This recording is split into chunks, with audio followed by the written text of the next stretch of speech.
কি বলে ফেলছি, তোমরা একটু ম্যানেজ করে নিও, ঠিক আছে। তো আমি কি মুহূর্তে যে একটা ফাউন্ডেশন আছে সেটা লাগিয়ে নিয়েছিলাম। এই যে দেখো, এই ফাউন্ডেশনটা একদমই ভালো, খারাপ বলবো না, মানে মোটামুটি ঠিক আছে, কিন্তু একটু মুখটা আমার বেশি সাদা হয়ে যায়। কিন্তু ফোনের ক্যামেরাতে আমার একটু বেশি সাদা লাগছে, কিন্তু এতটাও সাদা হয়নি, ঠিক আছে। যখন সামনের থেকে দেখছি তখন ভালো লাগছিল। আর এইদিকে দেখো, বন্ধনার মেকআপটা আমি কমপ্লিট করে দিলাম, মানে পুরো মেকআপটা করা হয়ে গেল। কেমন লাগছে অবশ্যই তোমরা কমেন্ট করে জানিও। আর বন্ধনার মেকআপের ভিডিও আগেই আমি আপলোড করে দিয়েছি মাধবী ব্লগ ওই আইডিটার মধ্যে, আর ইউটিউবের মধ্যেও আপলোড আছে, তোমরা চেক করে নিতে পারো। বন্ধনার মেকআপ তো কমপ্লিট হয়ে গেল, এবার বাড়ি আমার মেকআপ করা। তো এই যে দেখো, আমার কাছে লিপ লাইনার রয়েছে, কিন্তু ওই লিপ লাইনার থেকে বেশি আমি এই যে কাজল দিয়ে ড্রটা করি না, সত্যি বলছি অনেকটা ভালো হয়, অনেকটা ভালো। আর লিপস্টিকটাও লাগাই, বেশ ভালো লাগে। কিন্তু এই যে এখন আমার হাতে যে লিপস্টিকটা রয়েছে না, এটা না মানে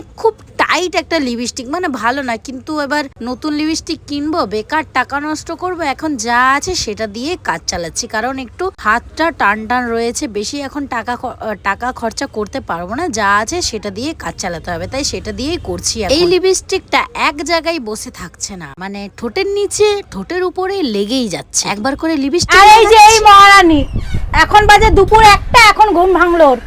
আমি একটু বেশি বাড়িয়ে বলে দিলাম, 1টা বাজে না, এখন শুধু ওই কটা বাজবে, 11টা বা 10:30 এরকম বাজে। আমি ঘড়িটা দেখি, কিন্তু আমি যখন ভিডিও করতে গেছিলাম, মানে সাজুগুজু করার পর আমি যখন ভিডিও করতে যাচ্ছিলাম, তখন দেখছিলাম ঘড়ির কাঁটায় 1টা বাজে, আর এখন বাজে মনে হয় 11টা বা 10:30 বাজে। যাই হোক, আমার এই লুকটা কেমন লাগছে তোমাদের কাছে অবশ্যই জানি কমেন্ট বক্সে কমেন্ট করে। তো আমরা দুই বোন মিলে ভর্তি এই দুপুরে বেরিয়ে পড়লাম রিলস করতে। তো এই যে বন্ধনাকে যতটা খারাপ লাগছে ক্যামেরার মধ্যে দেখতে, ও কিন্তু অতটাও খারাপ না, মানে এই যে এতটা রোগা পাতলা লাগছে, আসলে ও কিন্তু এতটাও রোগা না, মানে রোগা আছে কিন্তু ঠিক আছে, এই যে কুজো ভাবে লাগছে ওকে, ও কিন্তু কুজো না।